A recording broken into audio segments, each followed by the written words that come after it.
Hello everyone and welcome to another one of our episodes of, discussing the transfer market of the 2025 because that's when the riders are going to be starting for their new teams. As always, I'm joined by Patrick Blake of Outdo Cycling and 1/3 of the Echelon Cycling Podcast, and of course we're going to be talking about all the confirmation since the last episode we did, and also just a bit of rumours as well, and throw a bit of speculation in there as well. But Patrick, who do you want to start with? Remco is the elephant in the room, but we don't have to start with him. We always start with him when he's mentioned. So is there anyone else who's kind of interest that has kind of grabbed your attention here? I want to talk about Jarno Widar.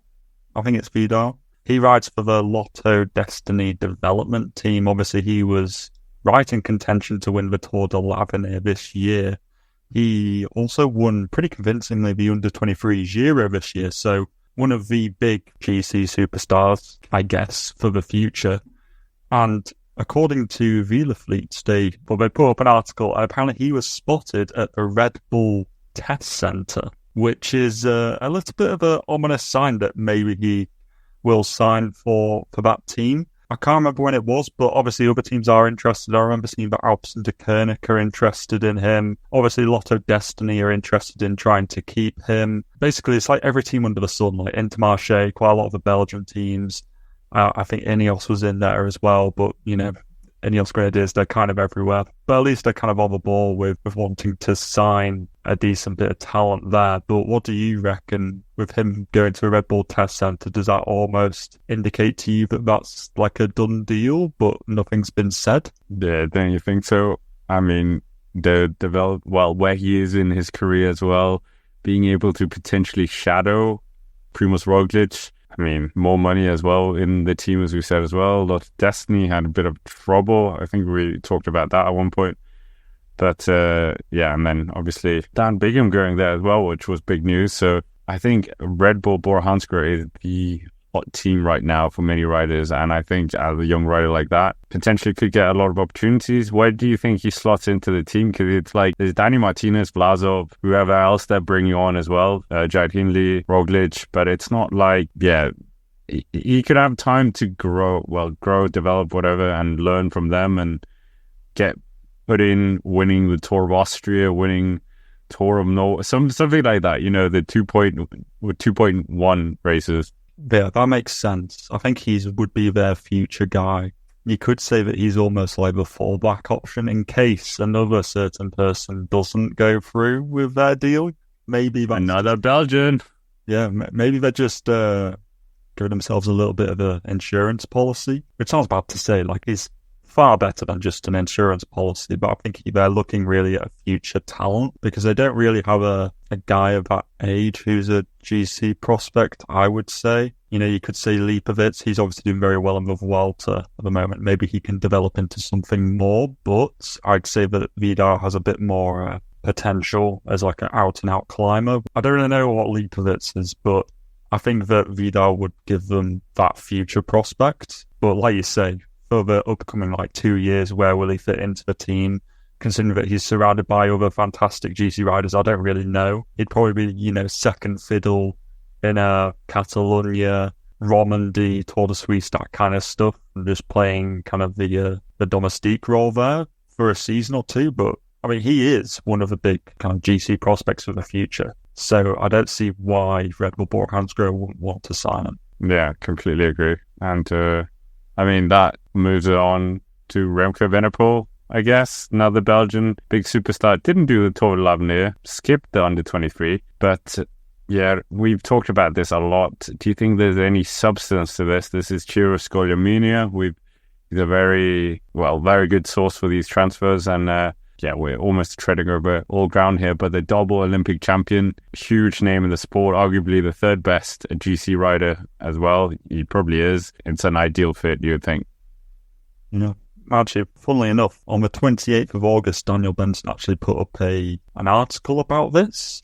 Talking about Remco and Pidcock. Obviously, Daniel Benson, if people don't know, he's like the guy when it comes to transfers, and he's learned from other sources that there's a possible talk between Remco Evenepoel and that there's a deadline that he's been given in order to basically sign the contract by then. Otherwise, they're just going to move on. People don't really know when this deadline is. Somebody said it was going to be sort of probably about now, just kind of like early September time, but that time has sort of passed. So I don't know. I feel like it's either going to be announced in the next kind of week or so, or I feel like the later on this drags out, the less likely it is to happen. We've talked about it, like you say, like 3 times or so. It's sort of more like a Remco Evenepoel transfer update rather than anything has actually happened. It's just like looking at a still pond and just looking for ripples anywhere.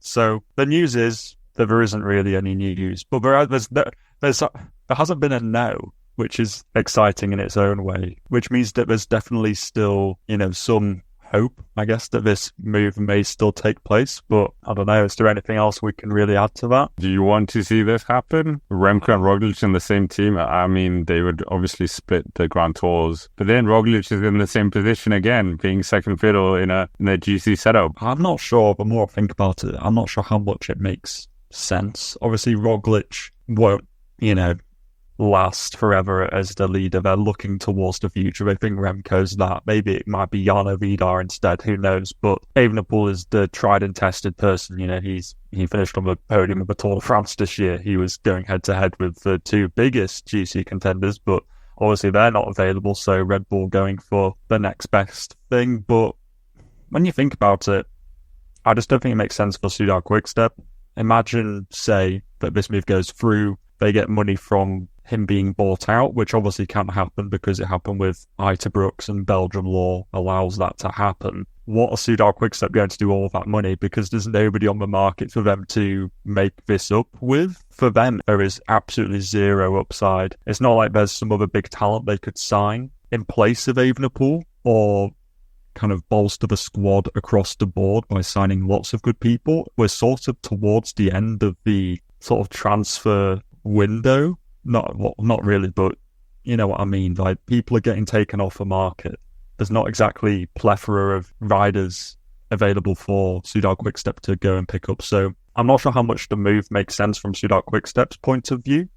I just feel like Redbull Bora Hansgrohe are really looking to see who can challenge for the Tour, and they're going, well, Remco's our best shot. But let's face it, like, Remco wasn't massively close to them this year. So it's sort of like, is he going to be any closer if he goes to them? Maybe, with the signing of Dan Bingham and a Red Bull test. You really think? I mean, he's the world champion in the time trial. It's not like he might get faster. Even faster, so fast faster. Super fast. But 10 minutes into Vingegaard and Pogacar on the time trial. Maybe not. Might do. Who knows?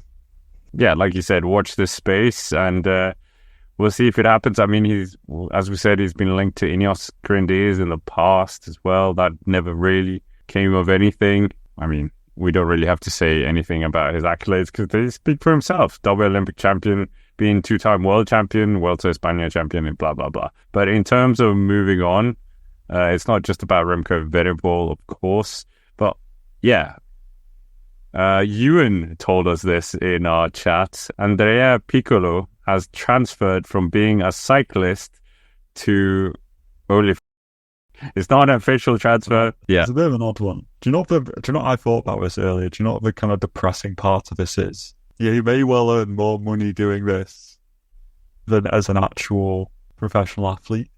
Isn't that just a depressing thought? I'm not saying to the people who watch this video, but you should just be dropping everything. Remco, don't leave the sport.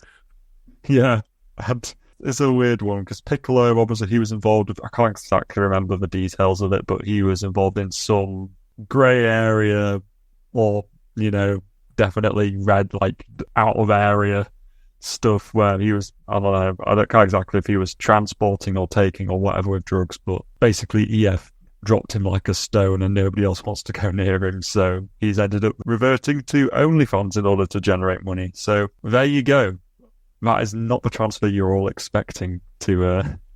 I can't wait to see that on like the thumbnail, just like Piccolo and like an OnlyFans logo in like the top corner or something. People wondering what's going on. But anyways, we might as well move on to more actual. Yeah, actual. I mean, Soudal Quickstep had some interesting. I think there was confirmations. Jan Hurd and Dries van Giesel. Giesel, is that how you say it? the man who finished on the podium in the Gent Wevelgem when Bini won in 2022. And then obviously Jan Hurt, a great climber from Czech Republic, finishing top 10 in the Giro this year for the second time. He's going to Israel Premier Tech. So I was quite surprised about this, him moving to the team not long ago from Intermarché, and now for Soudal Quickstep as well, to lose a climber like him is quite a blow to this Remco Evenepoel project. You thought that they would be able to keep all these climbers and just keep getting stronger ones. But this must have been a bit of a surprise for Patrick Lefebvre. It doesn't bode particularly well. I guess they'll try and replace him with somebody. Maybe we'll take a look and we can speculate, but it's a little bit of a blow. He's definitely quite a solid just climber to always have, kind of a bit like a Kruiswijk or a Wout Poels or something, one of those, just like solid as a rock. And then, Dries Van Hestel moving over. I mean, it makes the classic squad a little bit stronger. I would say he's pretty consistent. I think he was top 15 in Roubaix this year. He pretty much will finish top 20 in any one of the monuments, but you could say, possibly, that this is all part of the Paul Magnier project. Maybe a new project, because obviously he is lighting up the Tour of Britain. It wouldn't surprise me at all if Paul Magnier becomes a new kind of person who Soudal Quickstep rely upon to get a lot of results. And I'll be very excited to see what Magnier can do in the Classics next year. And maybe this is a little bit of a bolstering, getting that experience in and just getting that team to build around somebody who they can finally kind of create a classic squad around, because it feels like they've been lacking that. So yeah, I quite like it as a move. I don't think it kind of moves the needle especially, but I prefer seeing him in Soudal Quickstep than Totalities. I agree. I mean, I don't really have too much to say on these guys. We spoke about Redbull Bora Hansgrohe quite a lot, but we kind of glossed over this part. Did you see that Tim and Mick van Dijke are going to Bora from Visma Lease Bike? That's got to be a heavy blow to the Visma Lease Bike, or maybe a small, well, I don't know.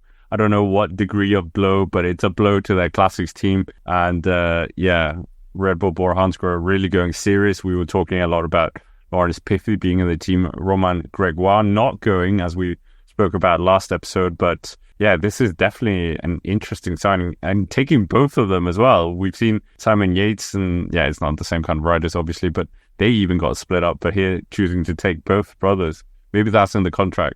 I won't go unless Mick goes. I won't go unless Tim goes. I like it as a move. I always thought that they were a bit wasted at Visma Lease Bike, Jumbo Visma, whichever iteration of the team it was. I always thought that, under 23. In that scene, they were so good in a lot of like the under 23 stuff, like the what's it called, Flanders Tomorrow Tour. If people know that, you're a real G. And it always felt like they never were, like their potential was never utilised. So I'm quite excited to see that Redbull Bora Hansgrohe maybe get a bit more protection possibly in the classics, and they'll definitely be, they're going to be those strong rulers to control that break formation phase. Maybe Redbull Bora Hansgrohe, I think that's a weakness in their squad. Maybe relying on, I don't know, Nico Denz. Maybe they're not happy with that anymore. So yeah, I think that's a real strong bolstering to their just general kind of ruler arm of their squad. Just quickly, now how else was talking about Jan Hurt and how they might try and replace him with somebody. Do you know who is on the market? Rafa Majka. Oh, I know it's not like the biggest name, but I mean, he's very two polka dot jerseys. He's been very integral for a couple of years now, and his contract's out. Imagine if he moved to Soudal Quickstep to help Remco to try and topple. You've just made the thumbnail. That's one of the guys now. I mean, there are other people as well. There's Grossschartner. He's available. Nairo Quintana. Super Domestique Nairo Quintana. He was linked to Quickstep a few years ago, on and off. Yeah. But it never materialized. Yeah. No, there's nobody else who's really that great out. But yeah, imagine if they got Grossschartner and Majka and Remco stays at Soudal Quickstep. That would make the heads turn for certain. But anyway, back to actual transfers. I know this is happening now. I've kept banging on about, you got this Simon Yates one before anyone talked about it. Bang. So Rafa Majka to Soudal, it's happening. Watch this space, people. Do you know one of an actual transfer that happened, which I was so gutted last time in transfer talks? I was so tempted to say that this transfer might take place, it would make sense. And that is Jayco Ulissi has gone to Astana, Kazakhstan. Well, here we go. That was what we were going to talk about next. And yeah, you're right. Yeah, I don't know why I didn't say it. It makes sense. It's like there's a definite Italian spirit in that team. And Ulissi was out of contract and they need UCI points. I don't know why I didn't say it, because now I can't claim it now in retrospect. I mean, yes. Is this an immediate one as well, like we had with Alberto Bettiol, or is this for 2025? And I mean, I am a big Ulissi fan. He is the kind of rider I love, a puncher, pure puncher. I don't understand. Has he won? I'm not sure if he's won Flèche Wallonne, but he definitely feel like he should have. But yeah, many Giro d'Italia stages, as we know. But yeah, a great rider. The combination of him and Bettiol in the autumn classics would be just hoovering up the UCI points in the Italian one-day races. Well, did you see that HIguita has also signed for Astana, Kazakhstan? I think we mentioned this, but we didn't. So this is the confirmation, I guess. Yeah. Yeah, similar type of rider, not as Bettiol. Yeah. You know, that's an official transfer now. So Astana, Kazakhstan are making absolute moves. I don't know, maybe it's just because Lutsenko's gone. Maybe he was taking up a lot of cash. But they are scrambling to avoid relegation, and they are looking at Ulissi and HIguita and Bettiol to rectify that. And honestly, some great signings. Like, these are absolute full 200 IQ moves to try and save yourself from relegation. So fair play to Astana, Kazakhstan. I don't think they'll get relegated now because they've actually made some good moves. But in terms of, Astana, we talked about it a lot. The Italian flair, Nibali's been part of that team. A lot of backer staff as well. But it's really reclaiming the Italian side of it now. Mark Cavendish, I think, is also partly responsible for that. And obviously the Chinese new sponsor as well. So like a combination of all these things freeing up a lot of budget. As you said, Redbull Bora Hansgrohe want to get rid of Sergio. HIguita, they want to free up that budget as well. But Bettiol, it's a great trio. It really is. Yeah, we've also, and other people, including like Wout Poels, is also part of this team. Aaron Gate was also announced in the last week, who is sort of just a... Really? Yeah, Aaron Gate's going as well. Because obviously he won I can't remember. He was like the Tour of Taihu Lake or something like that. You know, these Chinese .pro races. Aaron Gate just loves kind of mopping up those in terms of GC. Those are, UCI points are UCI points. They're not all just claimed in Europe. People forget about the Asian scene as well. And Nicola Conchi as well. You know, these are just some really good, solid climbers which they can use to try and get UCI points. So, yeah, Astana Kazakhstan are being one of the best teams, I think, transfer-wise. Well, what was doing probably was some of the worst transfers, but has actually made one good one. Oh, is this the Ineos Grenadiers? Is this that Ineos Grenadiers bashing session? Yes, we're back. Well, the Ineos Grenadiers have signed... Well, it's a good move. I can't actually bash it. They've signed Axel Laurance, which is a really good move, and I really like that. Where do you think he fits in? Well, I think he fits in. No, not really. I was waiting for Blackmore. I was waiting for Blackmore to go to Ineos, but it never happened. Can you imagine the Ineos Grenadiers if they were actually on the ball and they signed Blackmore however many years ago, and then he won the Tour de l'Avenir? And they're like, wow, we've got homegrown talent who's now on the Tour de l'Avenir, but instead they missed that one as well. So hey ho, here's what it is. But anyway, Laurance, he's had a fantastic year. He won stages in Catalonia, I think it was. Yeah, it's a great move. He's going to have to do races which Pidcock isn't doing because they are far too similar riders. I think that Laurance could definitely do well in an Amstel Gold race. I definitely think he could survive maybe like Liège in the future with a bit more development. He'll be fantastic in the autumn races. I'm really looking forward to seeing him basically not being in the shadow of Van der Poel or Philipsen, because I feel like those two riders have far too much overlap with Laurance's abilities. So at least he's going to get a bit more leadership, I think. So that's a good thing. Do you think Alpecin has a problem now? Because they also lost Sanka Arnesen to Lidl Trek, who I think actually you told me about. So it's two very strong riders. Yeah, I'm just trying to see who their transfers are in. If they even have any riders coming in. It doesn't really look like it. They haven't really made any moves. Like, they've brought in one person from a development team, which, to be fair, they do have some really good riders in their development team who they can always kind of bring in. Like, I can see like 2 superstars in their development team in the future. But yeah, in terms of actual transfers, they're not really doing anything. Maybe they're saving it for like one big transfer, or maybe Philipsen and Van der Poel are just requiring more money. Maybe that's the case. Because I swear, didn't Philipsen, he might have extended his contract. I can't exactly remember. But also, going back to the speculation phase, who would you sign for Alpecin de Koenig down there? The list of riders who are available: Valgren, Ternesen, Asglen. Oh no, he's going to Unox. My bad. Were you not listening to episode 3? Tratnik? Yeah, Tratnik. I was going to bring this up as well, because he was linked to Bora. We talked about him potentially going to Bora, and obviously the connection. Him and Roglic linking up again, but I mean, Tratnik could work in Alpecin. Yeah. Bissegger? Bissegger is free.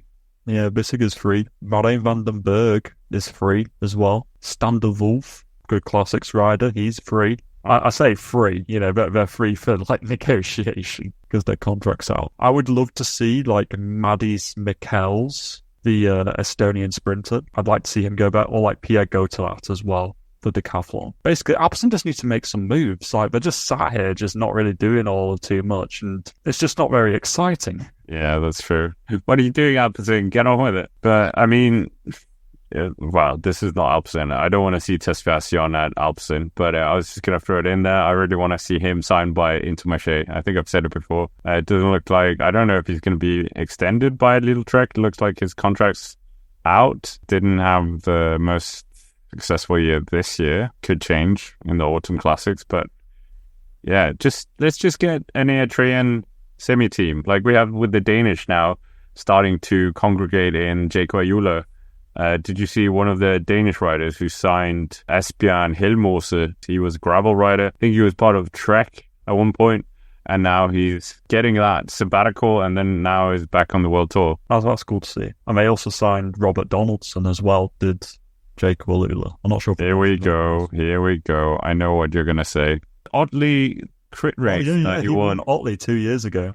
So I had to remind you about Donaldson winning. I was actually at the start of the Kelso stage, and he signed my flag because I basically goaded him with the fact that I'm from Otley. And he won Otley, so therefore he has to sign my flag. It's a law by that point. That's basically what I said. Is this another one missed by Ineos, do you think? Possibly, but they also signed Watson, and they're quite similar riders, I would say. So I'm happy, honestly, to see Robert Donaldson not go to Ineos. I'd rather him go somewhere which isn't Ineos, because I think he'll stand a better shot in Jayco Alula, because like, who's their sprinter? Like Caleb Ewan, but he's a bit very hit and miss. And I can't really think like Mezgec and stuff.